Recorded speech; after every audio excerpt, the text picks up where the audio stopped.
Hi everyone, Melissa Deely here, registered health coach, back for day 11 of our 12 Days of Christmas series. I can't believe how quickly these 11 days have gone by and how much fun I'm having creating these Facebook Lives and recorded videos to put out there to those that are interested in learning more about eating and drinking and managing stress through the holidays. So I'm trying a different time of day to see if it's helpful to getting more people on.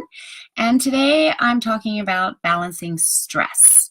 So we all have stresses in our lives, and there's been a few different sessions earlier on than where I've talked about stress and how it manifests in the body. It affects digestion, it affects sleep, it affects so much that we do. It bogs down our immune system, it bogs down our energy, it allows disease in and bogging down our immune system.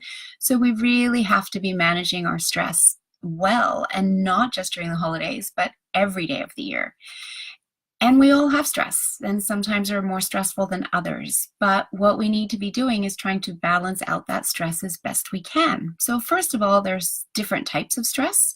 There's stress that is just our daily stresses, getting up, getting the kids out the door, getting ourselves to work. There's stress that happens with the major stresses in our lives, such as divorce, marriage, babies, moving cities, moving countries, changing jobs. And then there's physiological stresses that are in our bodies, such as hormone imbalances, poor digestion, autoimmune disorders, gut issues, etc. So those are three types of stresses that we all have in our lives, and we can't eliminate all of them, but we can look at what stresses we do have and what we can get rid of. What can we delegate out? What can we pass to other people? What can we just say no to? And then with what we're left with, how do we balance that out? In regards to stress, there's also the ways that we feel it in our body. So we have emotional stress, our feelings and what we're thinking. We have physiological stress. So again, talking about what's going on in our gut, digestive stress. We have spiritual stress, so our connection to community. And then we have the stresses that we feel when we work out, putting stress on our muscles and our bones. And so there are good stresses and there are bad stresses, but living in a constant state of stress is very damaging to our entire system. So how do we balance it out? Well, that's where my self-care talk from yesterday came in. And that's where you need to be planning what you're doing for you. Because as your stress levels are peaking, you need to be factoring in some more self-care to balance it out. And there's some very specific ones that can help specifically with stress levels, such as going for a walk in nature. Just being in the solitude of nature and being aware of what's around you and enjoying the colors of the trees or the sounds of the birds, or maybe you're walking through the quiet of snow.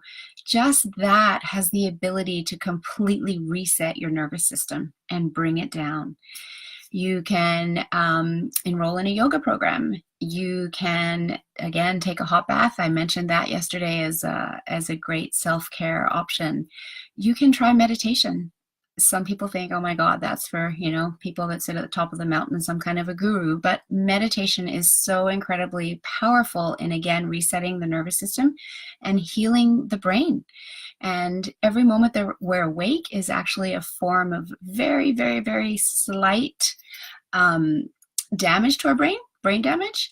And then when we sleep and we recoup overnight and the body has this chance to heal, that's when our brain repairs itself and detoxes. And so that's why I talked about sleep in an earlier session as being super important.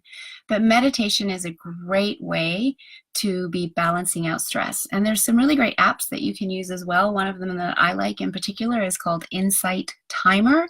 And it's a free app, and there's within Insight Timer, there's many choices of themes of meditation. They're guided meditation, so if you're new to it, you can be just following the instructions. And also time. So if you only have 5 minutes, you can choose a 5-minute meditation. And I would encourage you to do that to start, and then build up the time that you have for meditating as you get better at it. It does take practice. So definitely look at ways that you can balance out your stress when you know you're going to be having a stressful time, and plan that into your calendar. And so when you do that, your stress levels aren't going to peak as much as they would have if you haven't made the effort to balance out the stress.